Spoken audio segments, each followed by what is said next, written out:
السلام عليكم ورحمة الله وبركاته.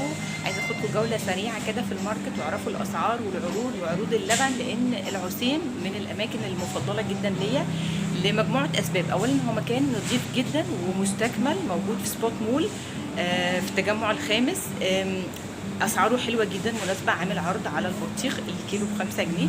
هفرجكم بقى عليه كله واقول لكم على عروض الاسعار، واستفيدوا وخليكي ست مصريه شاطره وتعالي خدي ارخص حاجه. بصوا دي تلاجة عرض الخضروات. عايزه اقول لكم ان الاسعار عندهم حلوه في الخضار. ده شكل البطيخ تمام.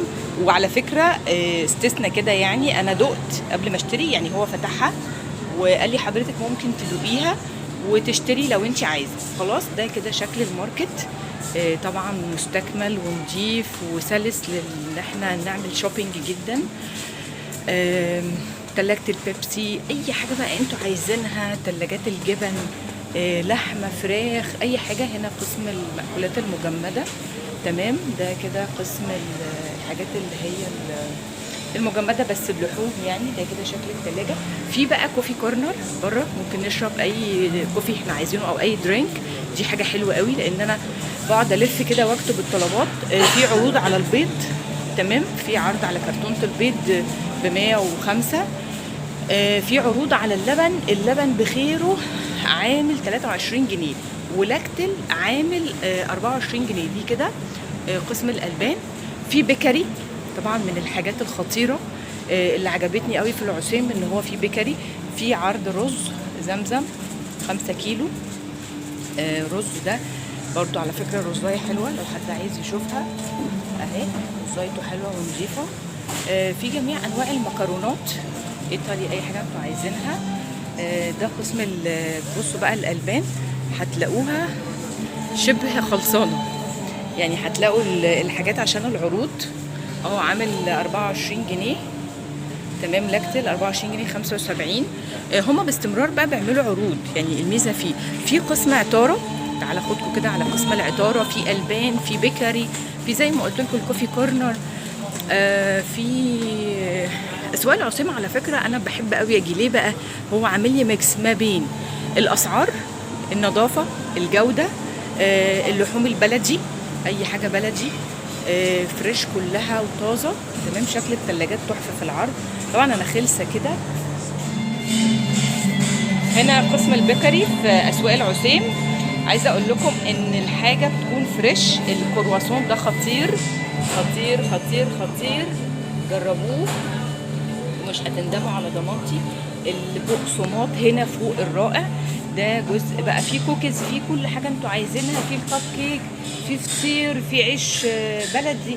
هاخدكم بس الاول على العطاره جنب منه تمام. ده كده جزء العطاره والمخللات. على فكره من الاماكن المحترمه الجميله الممتازه. اسواق العسيم له فروع كتير جدا في مصر، له في الفردوس، له في شارع الهرم، او انا مش حافظه الفروع، هكتبها لكم في صندوق الديسكريبشن علشان اي حد من حوالين مننا يقدر ان هو يجيب كل الحاجات اللي محتاجها. عايزه اقول لكم بقى كل ادوات المطبخ، المناديل، الورقيات، البقسماط. بصوا هتدعوا لي، اقسم بالله انا بعشق البقسماط بتاعهم هنا، خطير. اللي بالسمسم حتى خلص. انتوا الحاجه ما شاء الله لا قوه الا بالله، اللهم بارك اللهم زدهم، بتخلص على طول. فالبقسماط حلو وسعره حلو.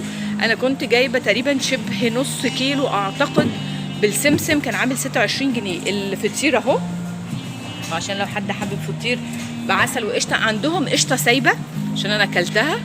عندهم بقى ده كده قسم البيكري، كل المعروضات بتاعتهم، عيش فينو وارخص اسعار. بقى عارفين انتوا الماركت اللي هو ارخص سعر تجيب منه حاجه. طبعا الماركت كبير، انا مش قادره اقتحم خصوصيه الناس.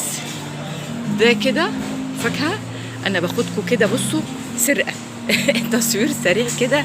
ده الكوفي كورنر بسرعه كده يا بنات، وبجد بجد هتقضوا وقت حلو جدا واسعار ممتازه جدا.